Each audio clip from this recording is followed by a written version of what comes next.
I'm going to say something potentially controversial right now. I don't want to be canceled so early on in my YouTube journey, but I just have to say it. I hate summer. There are some vibes of summer that I like the idea of going to a beach and relaxing in the warm sand, feeling a nice summer breeze in the evening, sitting on a patio with an iced tea and not getting eaten by mosquitoes. Those are all very nice things. But I think what people tend to forget about when they talk about the beauty of summertime is the heat. It is hot. I'm sick of it. Since I am so ready for fall, I thought I would tell you all. I'm a poet. I thought I would tell you all my fall reading list. So, the first book I want to read this fall is called The Persimmon Tree and Other Stories by Marjorie Barnard. I didn't know anything about this author. I picked this up in a secondhand bookshop. I bought it purely off of the vibes and the quote that's on the back. I am like a young girl in love, she reproached herself. I am old enough to know better. She was swept with nostalgia for youth, when at least love was not ridiculous, when one had a right to grief, even to a broken heart. So, like I said, I didn't know anything about this author beforehand. I did some research and found out she is an Australian author who is very notable in feminist literature. I found a quote from Marjorie herself. She was quoted as saying, "I never achieved what I set out to do. I never achieved the goals I set for myself for each book. I suppose the only exception to that would be The Persimmon Tree." I think it's crazy that I picked up this book in a secondhand shop that I knew nothing about, and it turns out to be the author's favorite of their works. So I'm very excited to read this. The next collection of short stories that I want to read this fall is a collection called Revenge of the Lawn by Richard Brodigan. This was a book that my boyfriend and I got in a bookshop in New York City the first time we visited. So it's been a couple of years since we've had this. And I just love that you can see on the edge here, it's just been very well loved. And the back, a piece of the corner is missing. I love books like this because I think that this gives them so much character. It tells a story, not just because it's a book, though. Really crazy coincidence.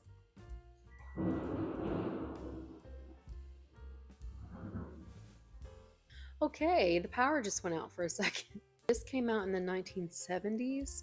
A friend of his said around this time his career was sort of declining.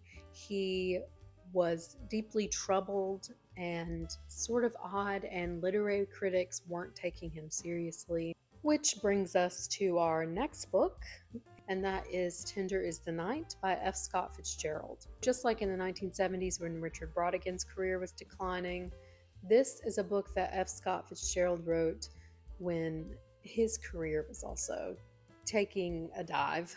This was the final novel that F. Scott Fitzgerald wrote while he was alive. This book apparently reflects what was going on in his life at the time that he wrote this.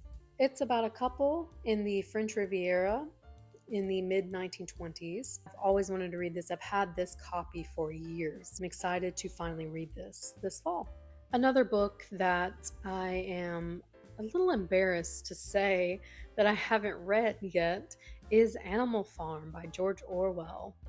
This book is obviously always relevant. Most people know what it's about, but I will read a little bit of the blurb just in case you don't. A farm is taken over by its overworked, mistreated animals.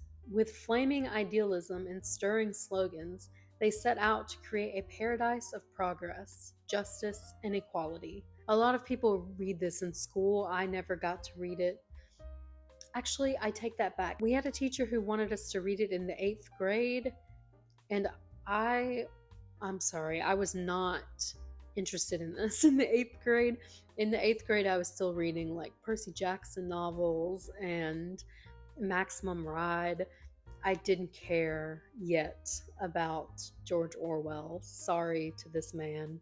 But I am excited to have another classic on my read list. Speaking of classics, again, the next book is As I Lay Dying by William Faulkner. I have never read William Faulkner. Again, a little embarrassed to say that. As I Lay Dying is Faulkner's harrowing account of the Bundren family's odyssey across the Mississippi countryside to bury Addie, their wife and mother. Narrated in turn by each of the family members, including Addie herself, as well as others in the community, this was apparently sort of written in a stream of consciousness writing style. I always really appreciate when writers take risks and they write books in ways that aren't the typical way of writing something. And especially at the time that he was writing this, I'm sure that was a really big risk. He would apparently write this at really early hours of the morning over the course of just like a few weeks. And he supposedly never changed a word of it. He has a quote on the back where he says, "I set out deliberately to write a tour de force.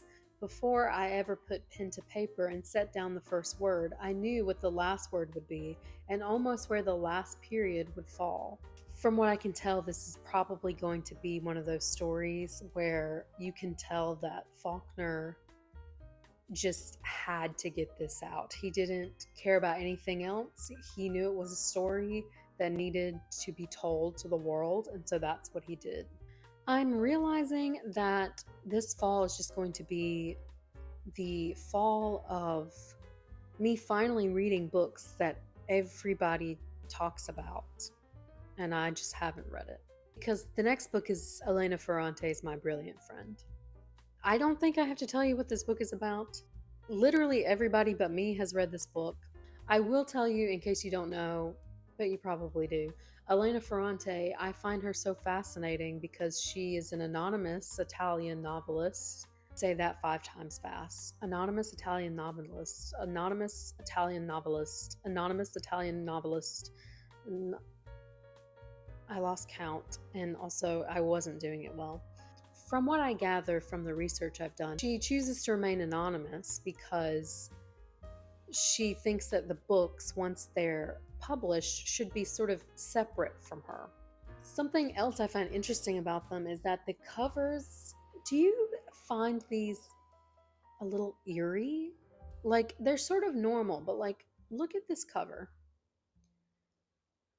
There's something a little scary about it to me.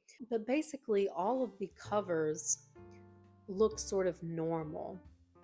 Like, I don't want to offend people here, but this sort of looks like one of those grocery store romance novels you'd see. From what I've heard, people were picking these up expecting the book to be one way, but it's actually not like that at all. The New York Times listed it as the #1 best novel of the 21st century. I have high expectations for this book. Excited to read it.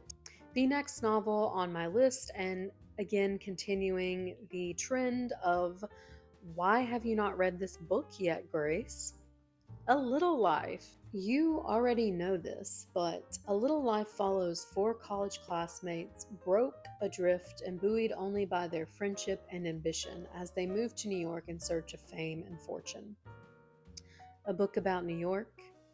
A book about people searching for fame and fortune in New York.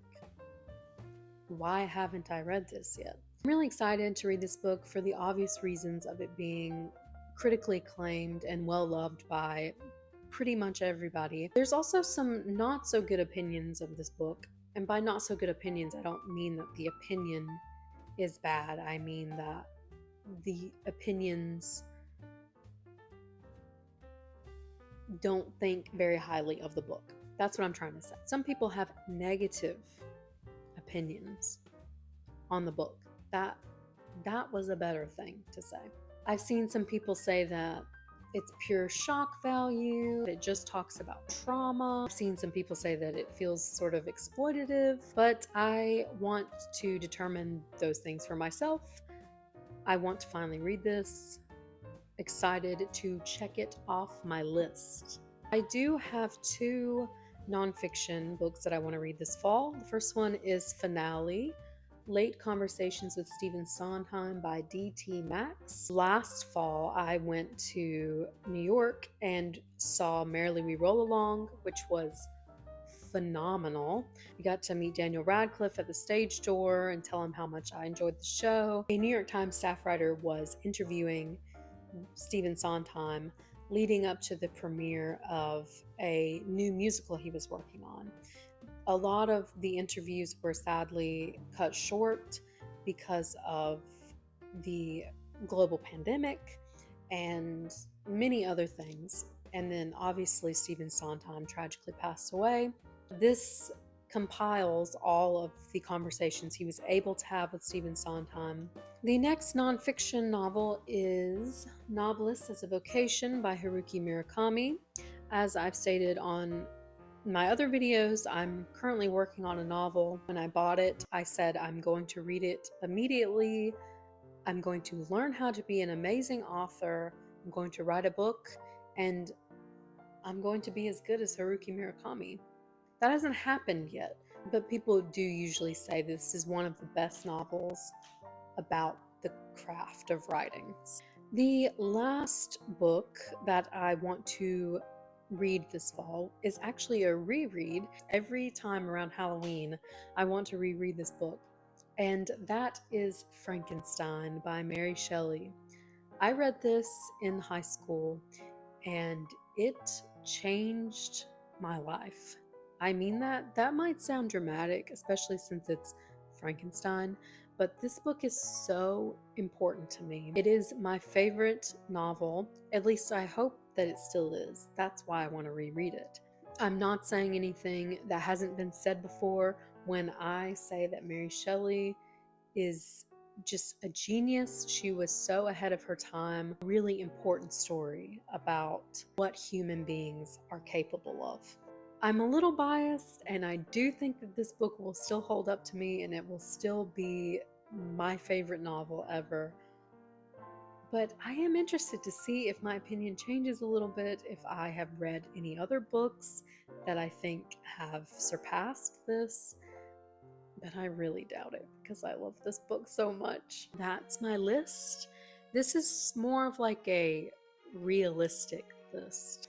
I feel that I can finish the books that I've mentioned today in the fall. I hope that I read more books than that, and if I do, maybe I can do like an updated list. Thank you for being here. Thank you for watching. And I am a new booktube channel, so I am obligated to ask you to please like and subscribe. It would mean so much to me.